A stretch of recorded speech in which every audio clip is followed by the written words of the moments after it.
أعوذ بالله من الشيطان الرجيم.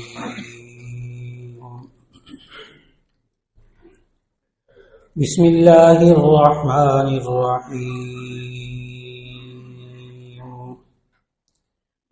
وقال الذين كفروا إن هذا إلا إفك افتراه وأعانه عليه قوم آخرون فقد جاءوا ظلما وزورا وقالوا أساطير الأولين اكتتبها فهي تملى عليه بكرة وأصيلا قل أنزله الذي يعلم السر في السماوات والأرض إنه كان غفورا رحيما صدق اللہ العظیم.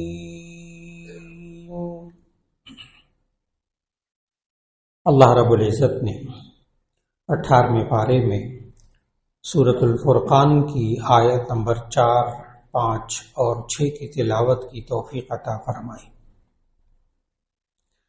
گزشتہ آیات میں اللہ تعالیٰ نے خود اپنی بڑائی بیان کی اور پھر ان لوگوں کے بارے میں ذکر کیا جو اللہ کی ذات میں، صفات میں دوسرے لوگوں کو، بتوں کو شریک کرتے تھے، اور پھر اللہ تعالیٰ نے ان کی تردید گزشتہ آیات میں فرمائی. آج کی تلاوت کردہ آیات میں اللہ تعالیٰ نے ہمیں بتایا کہ کس طرح مشرکین مکہ اللہ تعالیٰ کی توہین اور تنقیص کرتے تھے، اور اسی طرح آج کی تلاوت کردہ آیات میں اللہ تعالیٰ ہمیں بتا رہے ہیں کہ کس طرح یہ لوگ قرآن کو جھٹلاتے تھے اور قرآن حکیم کی شان میں تنقیص کرتے تھے، اس کی توہین کرتے تھے. وہ مشرکین مکہ یوں کہتے تھے، وقال الذین کفروا، اور کہا ان لوگوں نے جنہوں نے کفر کیا یعنی مشرکین مکہ، وہ یوں کہتے تھے کہ ان ھذا الا افک افتراہ، ان ھذا الا افک افتراہ، یہاں ان نفی کے لیے آیا. ان ھذا الا افک، یہ نہیں ہے مگر تہمت، بہتان ہے، جھوٹ ہے. قرآن کے بارے میں مشرکین مکہ کہتے تھے ان ھذا الا افک. افک عربی زبان میں کہتے ہیں تہمت کو، جھوٹ کو، کسی کی طرف کوئی بات منسوب کر دی جائے اس حال میں کہ اس میں سچائی نہ ہو تو اسے افک کہتے ہیں. وقال الذین کفروا ان ھذا الا افک، اور جن لوگوں نے کفر کیا یعنی مشرکین مکہ جو انکار کرتے تھے قرآن کا، وہ یوں کہتے تھے کہ یہ قرآن نہیں ہے مگر جھوٹ گھڑا ہوا ہے، افک تہمت ہے، کوئی اللہ کا کلام نہیں ہے.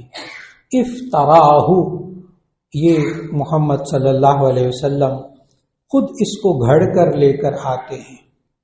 افطرا، یفتری کا معنی ہوتا ہے اپنی سوچ سے، اپنے خیال سے کسی بات کو بیان کر دینا اور اس کی حقیقت نہ ہو، ہم اس کو کہتے ہیں باتوں کا گھڑ لینا.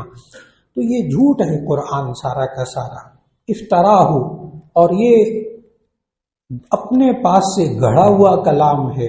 وَأَعَانَهُ عَلَيْهِ قَوْمٌ آخَرُونَ، اور محمد صلی اللہ علیہ وسلم کی مدد اس بارے میں دوسرے قوم کے لوگوں نے کی ہے، یعنی یہودی ہیں کہ جو واقعات اپنی آسمانی کتاب کے تورات میں سے، زبور میں سے بیان کرتے تھے، یہ اہل کتاب سے واقعات سن کر وہ اس میں قرآن میں بیان کر دیتے ہیں، حالانکہ یہ سب تعاون ان اہل کتاب کا ہوتا ہے. پھر اللہ تعالیٰ نے اس پر فرمایا فقد جاءوا ظلما وزورا، بس بے شک یہ لوگ، یہ مشرکین مکہ، یہ بہت بڑے ظلم اور جھوٹ کے مرتکب ہوئے ہیں. پھر فرمایا کہ یہ مشرکین مکہ قرآن کے بارے میں کیا کہتے تھے. وقالو، اور انہوں نے کہا مشرکین مکہ نے، اساطیر الاولین اکتتبہا، اساطیر الاولین یہ پچھلے لوگوں کی کہانیاں ہیں، قصے کہانیاں ہیں۔ اساطیر یہ عربی زبان میں یہ اسطورہ کی جمع ہے، اسطورہ کی جمع اساطیر، اسطورہ کہتے ہیں پرانے قصے کہانیاں۔ قالو وہ کہتے تھے یہ جو قرآن ہے نا یہ اساطیر الاولین، یہ پچھلے لوگوں کی قصے کہانیاں ہیں، اکتتبہا جن کو یہ محمد صلی اللہ علیہ وسلم لکھ لیتے ہیں، فَهِيَ تُمْلَى عَلَيْهِ پھر وہی باتیں گھڑی ہوئی اور قصے کہانیاں وہ ان پر لکھوائی جاتی ہیں، بکرتم و اصیلا صبح بھی اور شام بھی، یعنی صبح شام نبی صلی اللہ علیہ وسلم قرآن پڑھ پڑھ کر سناتے تھے اور صحابہ کاتبین وحی اس کو لکھتے تھے۔ تو یہ سب کے سب خود ہی لکھ لیتے ہیں، خود ہی گھڑ لیتے ہیں اور پھر اس کے بعد صبح شام لکھوا دیتے ہیں، حالانکہ یہ قرآن جو ہے یہ گھڑا ہوا کلام ہے ان کا اپنا۔ اللہ تعالیٰ نے قرآن مجید میں اس کی تردید بھی فرمایا کہ اگر اللہ تعالیٰ نے فرمایا، بار بار فرمایا قرآن مجید میں کہ ٹھیک ہے محمد صلی اللہ علیہ وسلم نے خود یہ کلام بنایا نا، وہ انسان ہے نا، تو آپ بھی اس جیسا کلام بنا لا، فَأْتُوا بِعَشْرِ سُوَرٍ مِثْلِهِ اس جیسی 10 صورتیں بنا لا۔ پھر یہاں تک کہا کہ فَأْتُوا بِسُورَةٍ مِّن مِثْلِهِ اس جیسی ایک صورت بھی بنا کر لے آؤ۔ اور آپ کو حیرت ہوگی، یہ نہیں کہ اللہ نے چیلنج کر دیا تم قرآن جیسی صورت ایک بنا کر لے آؤ، تو بنا ہی نہیں سکے وہ، جی نہیں، وہ بڑے بڑے شاعر تھے، بڑے بڑے قادر الکلام قسم کے شاعر تھے، انہوں نے قرآن کے مقابلے میں صورتیں بنائی، سورۃ الکوثر کے مقابلے میں بنائی، سورۃ الفیل کے مقابلے میں صورت بنائی، اور اسے بنا کر وہ خانہ کعبہ کے باہر اس کو لٹکا بھی دیتے تھے کہ ہم نے بھی کلام بنایا۔ پھر عجیب بات کیا ہوتی تھی کہ خود ہی وہ شاعر کہتے تھے، خود ہی اپنے کلام کو پھاڑ کر پھینک دیتے تھے اور کہتے تھے کہ یہ اس پائے کا کلام نہیں ہے۔ وہ قادر الکلام شاعر، وہ انہوں نے یہ صورتیں بنائی، سورۃ الفیل کے مقابلے میں بھی بنائی، بعض روایات میں وہ پوری صورت جو انہوں نے گھڑی تھی وہ والی بھی۔ سورۃ الکوثر کے مقابلے میں انہوں نے 7 قصیدے بھی لکھے، جو آج بھی عربی ادب کی بہت بڑی ایک سرمایہ سمجھا جاتا ہے۔ اور حیرت کی بات بتاؤں کہ اتنا عربی ادب کمال کا ہے، وہ 7 قصیدے جو انہوں نے خانہ کعبہ پہ لٹکائے تھے، اللہ تعالیٰ نے اس کو آج بھی باقی رکھا ہوا ہے۔ آج بھی وہ 7 قصیدے آپ کو اردو بازار میں یہاں پاکستان میں بھی مل جائیں گے، اس کو کہتے ہیں 7 معلقہ، 7 قصیدے جو لٹکے ہوئے اس قرآن کے مقابلے میں بنائے، اور اللہ نے عبرت بنایا کہ دیکھو یہ قرآن کے مقابلے میں پھر نہیں۔ آج وہ عربی ادب کے طور پر پڑھائے جاتے ہیں وہ 7 قصیدے، کہ انہوں نے بھی کوشش کی، لیکن پھر انہی شاعروں نے جنہوں نے وہ 7 قصیدے لکھے تھے، انہی شاعروں نے خود کہا کہ ہمارا یہ کلام قرآن کے مقابلے کا نہیں ہے۔ اللہ تعالیٰ نے چیلنج بھی کیا، وہ نہیں بنا کر لائے۔ اور وہ لوگ جو کہتے تھے کہ اساطیر الاولین یہ پچھلے لوگوں کی کہانیاں ہیں، قصے کہانیاں ہیں، اور یہ ان کو لکھواتا بتاتا کون تھا؟ یہود و نصارہ بتاتے تھے، اہل کتاب بتاتے تھے، اور پھر نبی صلی اللہ علیہ وسلم نعوذ باللہ آگے لوگوں کو سنا دیتے تھے، اور باقی باتیں اپنے پاس سے گھڑی ہوئی ہوتی تھی۔ اس کے جواب میں اللہ تعالیٰ نے قرآن مجید میں بتایا کہ یہود و نصارہ نے تو اپنی تورات، زبور، انجیل کی کہانیوں، واقعات کو بگاڑ کر رکھ دیا تھا، قرآن نے اس کی اصلاح کی، قرآن نے اس کی اصلاح کی۔ انہوں نے جہاں تحریف کی، تورات میں بھی، زبور میں بھی، انجیل میں بھی، خود کہتے ہیں، مسلمان ان کو الزام نہیں دیتے، وہ خود کہتے ہیں کہ ہماری تورات بھی آج اصل باقی نہیں ہے، زبور بھی باقی نہیں ہے، اور انجیل بھی باقی نہیں ہے اصل۔ مختلف نسخے ہیں، بعد میں تبدیلی کر کر کے آج وہ موجود ہیں، لیکن اس میں انبیاء کے واقعات کو، گزشتہ قوموں کی واقعات کو انہوں نے تبدیل کیا، اور تبدیل کرنے کا مقصد کیا تھا کہ اللہ تعالیٰ نے ان قوموں کی برائیاں بتائی تھیں، ان قوموں کی برائیاں بتائی تھیں، وہ برائیاں ان یہود و نصارہ کے اندر موجود تھیں، چنانچہ انہوں نے آیات کو بدل دیا، چنانچہ تورات میں بھی زبور، موجودہ تورات اور زبور کو کہتے ہیں اولڈ ٹیسٹامنٹ، تورات اور زبور دو کتابوں کو ملا کر اس کو کہتے ہیں اولڈ ٹیسٹامنٹ، اور یہ جو بائبل ہے انجیل اس کو نیو ٹیسٹامنٹ کہتے ہیں، اور یہ دونوں کے اندر یہ خود کہتے ہیں تحریف ہوئی، اور اللہ تعالیٰ نے قرآن مجید میں جو واقعات بیان کیے ان واقعات کو درست کر کے بیان کیا، ایک یہ بھی شان۔ اور پھر ایک اور عجیب بات، سورۃ الکہف 15واں پارہ 16ویں پارے میں جا کے مکمل ہوتی ہے۔ سورۃ الکہف کے شان نزول پڑھیے گا، تفسیر کے اندر کوئی بھی تفسیر اٹھا لیں تو شان نزول کے سورہ کہف کیوں نازل ہوئی، کیسے نازل ہوئی، اور وہ یہ تھا کہ مدینہ طیبہ میں یہود نے نبی صلی اللہ علیہ وسلم کا باقاعدہ امتحان لیا کہ ہماری کتابوں میں جو واقعات ہیں نا وہ تو آپ بتاتے ہیں، لیکن وہ غار والوں کا واقعہ کیا ہے؟ اور بخاری شریف کی حدیث ہے کہ نبی صلی اللہ علیہ وسلم نے بتایا کہ یہود و نصارہ نے باقاعدہ امتحان لیا نبی صلی اللہ علیہ وسلم کا کہ ٹھیک ہے آپ گزشتہ امتوں کے واقعات بتاتے ہیں وحی الہی کے ذریعے، آپ پھر ہمیں بتائیں کہ وہ غار والوں کا واقعہ کیا تھا، اصحاب کہف۔ چنانچہ اللہ تعالیٰ نے وحی بھیجی اور وہ پورے غار والا واقعہ، کیونکہ یہود و نصارہ یہ سمجھتے تھے یہ صرف نبی کو معلوم ہو سکتا ہے، یہ ہماری آسمانی کتابوں میں نہیں ہے۔ چنانچہ جب سورہ کہف نازل ہوئی ہے تو بہت سے یہودیوں نے اسلام قبول کیا ہے، تو معلوم ہوا کہ اللہ تعالیٰ نے قرآن مجید میں جو قصے واقعات بیان کیے ہیں یہ نبی صلی اللہ علیہ وسلم نے تورات زبور انجیل سے نہیں لی، اور یہ جو کہا اکتتبہ کہ یہ خود لکھ لیتے تھے، یہ قصے سن کے لکھ لیتے تھے، وہ کہتے تھے یہ اللہ نے نازل کیا ہے۔ اس کا جواب بھی اللہ نے قرآن میں دیا کہ لا تخطہ بیمینک اذا لارتاب المبطلون، نبی صلی اللہ علیہ وسلم اپنے ہاتھ سے لکھتے نہیں تھے، لکھ سکتے نہیں تھے، اللہ نے ان کو لکھنا پڑھنا سکھایا ہی نہیں۔ امی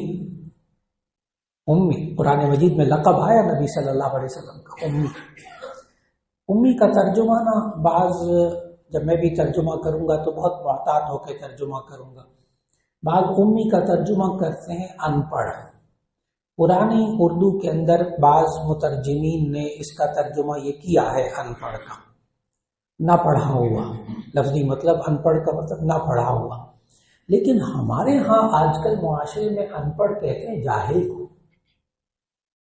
اب جو ہماری زبان ہے آج کل جو لغت چل رہی ہے اس میں ان پڑھ کا معنی کہتے ہیں فلاں بڑا ان پڑھ ہے، یعنی جاہل ہے۔ یاد رکھیے گا کہ اب ہماری اس زبان کے اندر موجودہ دور میں جو اردو زبان چل رہی ہے اس میں امی کا ترجمہ ان پڑھ نہ کیا جائے، ادب کا تقاضا یہ ہے۔ پھر کیا کیا جائے؟ اصل میں ان پڑھ کا معنی اگر جاہل ہو نا تو پھر ایسی صورت میں یاد رکھ لیجیے گا کہ عالم جاننے والا، جاہل نہ جاننے والا، عالم جاننے والا اس کی ضد ہے جاہل۔ اگر یہ پوچھا جائے کہ نبی صلی اللہ علیہ وسلم عالم تھے یا جاہل تھے تو واضح جواب ہوگا عالم تھے۔ اور امی جو ہے نا یہ ضد ہے، اپوزٹ ہے قاری کا، امی یہ ضد ہے قاری کی، قاری کا معنی پڑھنے والا اور امی کا معنی نہ پڑھنے والا۔ اب جب آپ ترجمہ کریں گے کہ امی یہ ضد ہے قاری کی، اگر یہ سوال کیا جائے کہ نبی صلی اللہ علیہ وسلم امی تھے یا قاری تھے، قاری وہ نہیں جو قرآن مجید کی قرات کرتے ہیں، ہمارے ہاں آج کل قاری صاحب ان کو کہتے ہیں جو قرآن مجید کی قرات کرتے ہیں، وہ یہاں مراد نہیں۔ اگر امی اور قاری میں سے سوال کیا جائے کہ نبی صلی اللہ علیہ وسلم امی تھے یا قاری تھے، جو جواب ہوگا قرآن کی زبان میں جواب ہوگا امی، نہ پڑھنے والے نہ لکھنے والے۔ اور یہی وہ بات ہے کہ جب پہلی وحی نازل ہوئی تو بخاری شریف کی حدیث آپ حضرات نے بہت سارے حضرات نے مطالعہ کیا. پہلی وحی نازل ہوئی، جبرائیل علیہ السلام نے نبی صلی اللہ علیہ وسلم کو کہا اقرأ، پڑھیے.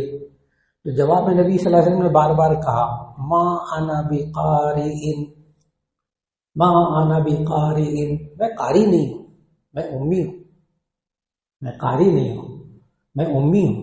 تو ذہن میں رکھ لیجئے گا کہ امی یہ ضد ہے قاری کی. تو امی کا ترجمہ ان پڑھ نہ کیا جائے، اب نہ کیا جائے. میں نے یہ نہیں کہا کہ یہ ترجمہ غلط ہے، کیوں؟ بہت سے مترجمین نے اس کا ترجمہ اس دور میں ان پڑھ لکھا ہے، تو اس دور میں درست، لیکن اب آج کل نہیں کہیں گے. یہ نبی صلی اللہ علیہ وسلم کی شان میں کمی ہو جائے گی. ورنہ آج یہ کہیں گے کہ نبی صلی اللہ علیہ وسلم پڑھنے لکھنے والے نہیں تھے. کیوں نہیں تھے؟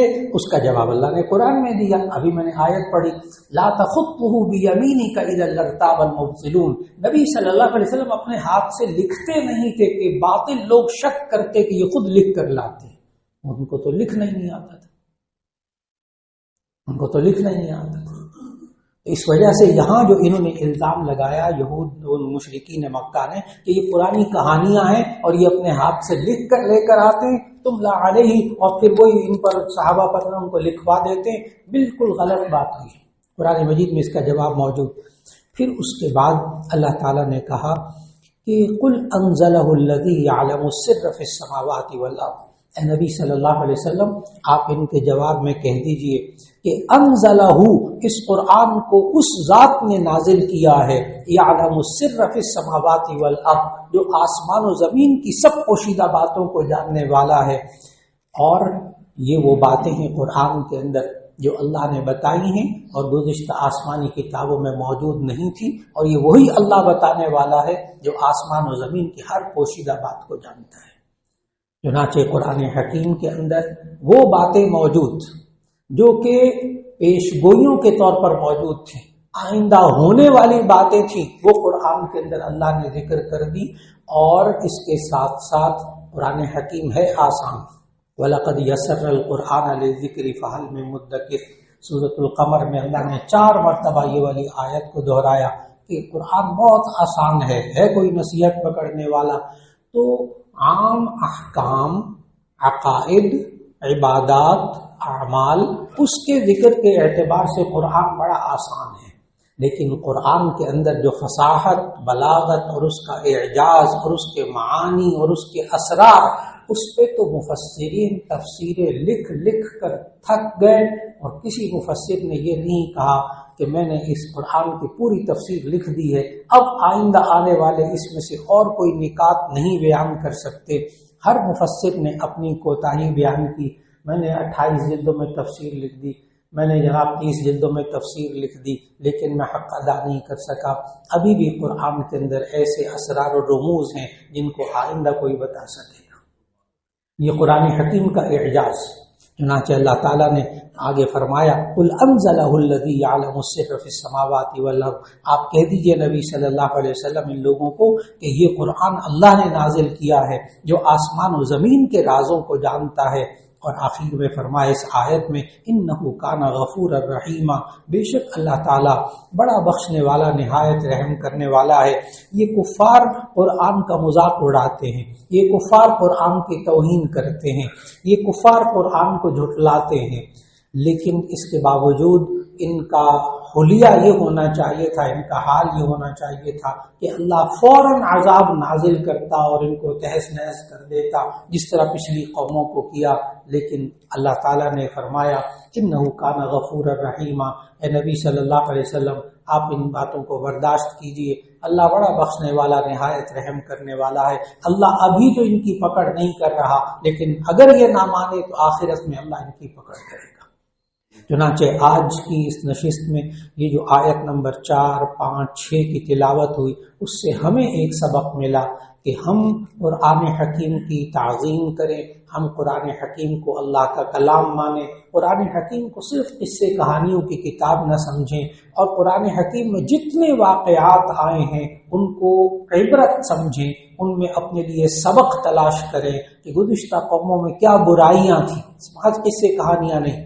گزشتہ قوموں میں کیا برائیاں تھیں جس پر اللہ نے عذاب نازل کیا، ہمیں ان سے بچنا چاہیے، اور گزشتہ قوموں کے اندر کیا خوبیاں تھیں جن کی وجہ سے اللہ نے ان کو انعامات سے نوازا، تو ہم میں بھی وہ خوبیاں پیدا کرنی چاہیے۔ یہ واقعات اس لیے ہیں، اس سے کہانی کے طور پر قرآن میں واقعات نہیں ہیں۔ اللہ رب العزت ہمیں قرآن حکیم کی تلاوت کی توفیق عطا فرمائے، اس کو سمجھنے کی توفیق عطا فرمائے، اس پر عمل کرنے کی توفیق عطا فرمائے، اور پھر قرآن حکیم کے اس پیغام کو لوگوں تک پہنچانے کی بھی توفیق عطا فرما دے۔ الحمدللہ رب العالمین، اللہم صلی علی سیدنا و مولانا محمد وعلی آل سیدنا و مولانا محمد وبارک وسلم۔ ربنا آتنا فی الدنیا حسنۃ وفی الآخرۃ حسنۃ وقنا عذاب النار۔ یا اللہ ہمارے گناہوں کو معاف فرما، ہماری لغزشوں کوتاہیوں کو معاف فرما۔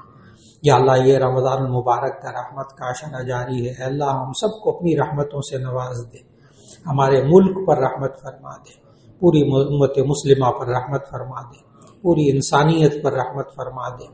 یا اللہ ہم سب کے گناہوں کو معاف فرما دے، ہمارے روزوں کو قبول فرما لے، قرآن حکیم کی تلاوت کو قبول فرما لے، تراویح پڑھ رہے ہیں ان تراویح کو قبول فرما لے، اور یا اللہ جتنے حاضرین موجود ہیں یا اللہ دلوں میں دعائیں ہیں سب کی دعاؤں کو قبول فرما۔ یا اللہ جو بیمار ہیں سب کو شفاء کاملہ نصیب فرما، جو جس پریشانی میں مبتلا ہے یا اللہ اس کی پریشانی کو دور فرما دے، اور یا اللہ سکون والی زندگی عطا فرما دے، برکت والا رزق عطا فرما دے۔ یا اللہ ہم سب کو فکر آخرت نصیب فرما دے۔ وصلی اللہ تعالی علی خیر خلقہ محمد وآلہ واصحابہ اجمعین برحمتک یا ارحم الراحمین۔